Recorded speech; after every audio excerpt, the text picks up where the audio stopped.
नमस्कार दोस्तों।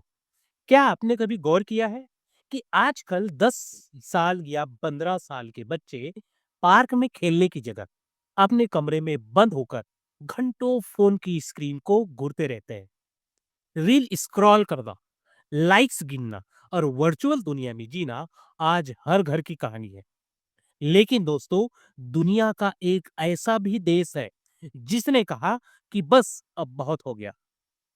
ऑस्ट्रेलिया दुनिया का पहला ऐसा देश बन गया है जिसने 16 साल से कम उम्र के बच्चों के लिए सोशल मीडिया पूरी तरह से इलीगल अर्थात गैर कानूनी घोषित कर दिया है।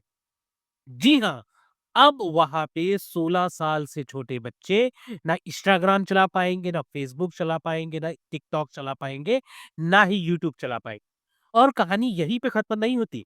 इस खबर का असर भारत में भी हुआ है। मद्रास हाईकोर्ट ने केंद्र सरकार से पूछा है, क्या भारत में भी ऑस्ट्रेलिया की तरह ऐसा ही कानून नहीं लाया जा सकता?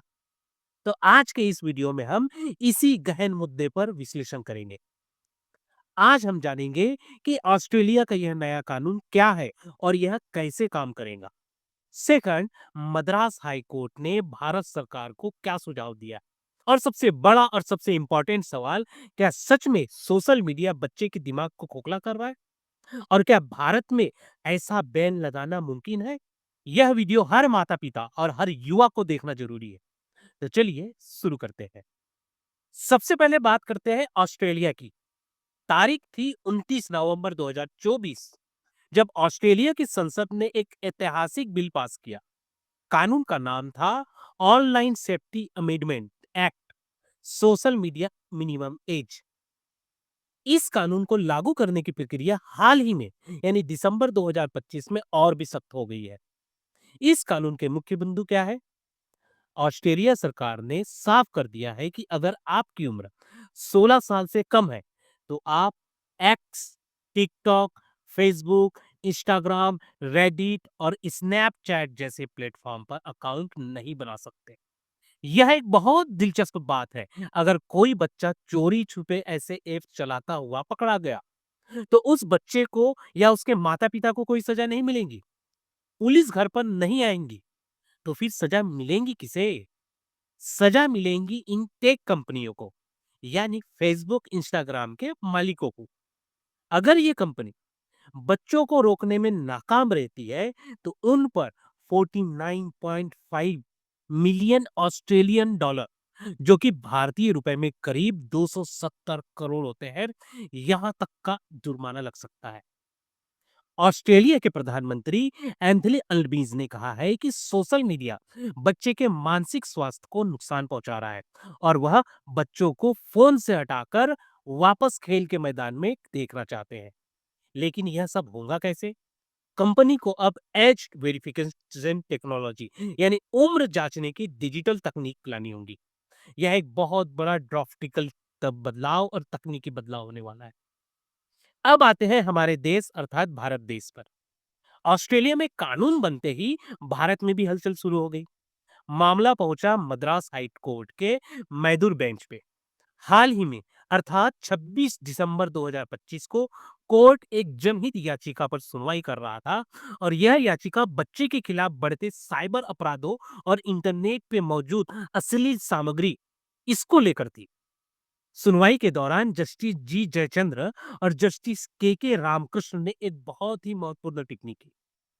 कोर्ट ने केंद्र सरकार से कहा कि जब ऑस्ट्रेलिया जैसे देश बच्चों के लिए सोशल मीडिया बैन कर सकता है तो भारत सरकार भी इस दिशा में कानून लाने की संभावना क्यों नहीं तलाश सकती।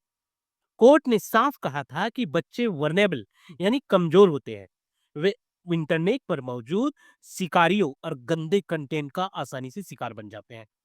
कोर्ट ने सुझाव दिया कि जब तक कड़ा कानून नहीं आएगा तब तक पेरेंट्स और इंटरनेट सर्विस प्रोवाइडर को मिलकर काम करना अति आवश्यक है। सोचिए, भारत की एक बड़ी अदालत सरकार को ऑस्ट्रेलिया के तर्ज पर ऑस्ट्रेलिया के मॉडल को अपनाने की सलाह दे रही है। यह अपने आप पे यह बताता है कि समस्या कितनी गंभीर हो चुकी है। अब सवाल उठता है कि आखिर सरकार और कोर्ट को इतना सख्त कदम उठाने की जरूरत क्यों पड़ रही है? क्या सोशल मीडिया सच में इतना खतरनाक है?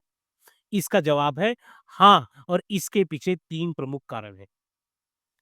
पहला है डोपामाइन की लत।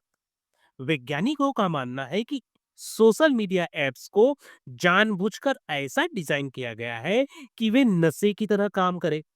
जब बच्चों को लाइक मिलता है या कोई रील अच्छी लगती है, तो दिमाग में डोपामाइन रिलीज होता है। 16 साल से कम उम्र के बच्चों का दिमाग पूरी तरह से विकसित नहीं होता, इसीलिए वे इस डिजिटल ड्रग को कंट्रोल नहीं कर पाते और इसे डूम स्क्रोलिंग कहते हैं। दूसरा है मानसिक स्वास्थ्य अर्थात मेंटल हेल्थ क्राइसिस। आज के टीनेजर में डिप्रेशन और एंजाइटी और शरीर को लेकर हीन भावना बहुत बढ़ गई है। इंस्टाग्राम पर दूसरे की परफेक्ट लाइफ देखकर बच्चे अपनी लाइफ से नफरत करने लगते हैं। लड़कियों में एक खास समस्या और ज्यादा दिखाई देती है। तीसरा है साइबर क्राइम और सुरक्षा। इंटरनेट पे ऐसे बहुत से अपराधी बैठे हैं जो बच्चों से दोस्ती करते हैं, फिर उन्हें ब्लैकमेलिंग करते हैं। मद्रास हाईकोर्ट ने भी अपनी टिप्पणी में इसी चाइल्ड सेक्सुअल अब्यूज मटेरियल पर चिंता जताई थी।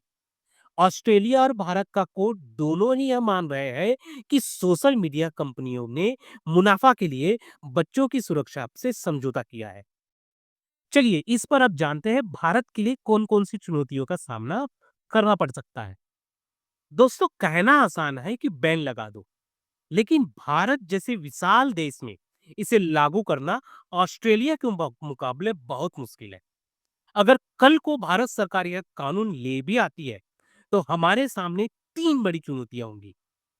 पहली चुनौती उम्र की पुष्टि अर्थात एज वेरिफिकेशन। भारत में 140 करोड़ लोग हैं। हम यह कैसे पता करेंगे कि फोन नंबर चलाने वाला 16 साल का है या 18 साल का? क्या हम सोशल मीडिया को आधार कार्ड से लिंक करेंगे? अगर ऐसा हुआ, तो निजता, प्राइवेसी और डेटा चोरी का खतरा बढ़ जाएगा। दूसरी चुनौती तकनीकी का तोड़ मीन्स वीपीएन या फिर लूपहोल्स। आजकल के बच्चे तकनीक में अपने माता पिता से भी ज्यादा स्मार्ट है। अगर सीधे रास्ते से ऐप बंद हुआ, तो बच्चे वीपीएन का इस्तेमाल करके लोकेशन बदल लेते हैं और ऐप चला लेंगे। क्या सरकार हर चोर दरवाजे को बंद कर पाएंगी? और तीसरी चुनौती है शिक्षा बनाम मनोरंजन। भारत में यूट्यूब सिर्फ मनोरंजन नहीं, बल्कि पढ़ाई का भी बहुत बड़ा जरिया है। खान सर से लेकर फिजिक्स वाला तक सब यूट्यूब पर है। अगर हर 16 साल से कम उम्र के बच्चों को बैन करेंगे, तो उनकी पढ़ाई का क्या होगा? हमें यह तय करना होगा कि सोशल मीडिया की परिभाषा क्या है। क्या यूट्यूब भी इसमें आएगा या सिर्फ इंस्टाग्राम या स्नैपचैट? तो दोस्तों, निष्कर्ष क्या है? ऑस्ट्रेलिया ने एक साहसी शुरुआत की है। मद्रास हाईकोर्ट ने भारत को जगाने का काम किया है। लेकिन मेरा मानना है कि सिर्फ कानून बना देने से समस्या हल नहीं होगी। अगर हम बच्चों के हाथ से फोन छीन रहे हैं, तो हमें उन्हें कुछ और देना होगा। हमें पार्क चाहिए, खेल के मैदान चाहिए और माता-पिता को भी अपने फोन छोड़कर बच्चों के साथ समय बिताना होगा। यह लड़ाई सिर्फ सरकार की नहीं है, यह लड़ाई घर की है, आपकी और मेरी है, हमारी है। मद्रास हाईकोर्ट का सुझाव बहुत महत्वपूर्ण है, इसलिए इसे भारत में लागू करने के लिए हमें एक बहुत ही स्मार्ट और बैलेंस तरीके की जरूरत है, ताकि बच्चों की पढ़ाई न रुके, लेकिन उनकी मासूमियत भी बची रहे। अब मैं आपसे पूछना चाहता हूँ, क्या आपको लगता है कि भारत में भी 16 साल से कम उम्र के बच्चों के लिए सोशल मीडिया पूरी तरह से बंद कर देना चाहिए, उस पे बैन लगा देना चाहिए, या आपको लगता है कि बैन की जगह माता-पिता को और ज़्यादा सख्त होना चाहिए? अपने विचार नीचे कमेंट्स बॉक्स पे ज़रूर लिखिए, मैं हर कमेंट्स का जवाब दूँगा। अगर आपको यह विश्लेषण एनालिसिस पसंद आए, तो इस वीडियो को लाइक ज़रूर करें और अपने दोस्तों और परिवार के साथ शेयर ज़रूर करें, ताकि वे भी जागरूक हो। ऐसे ही विश्लेषणात्मक और ज्ञानवर्धक वीडियो देखने के लिए चैनल को सब्सक्राइब करना ना भूलें। मिलते हैं अगले वीडियो में।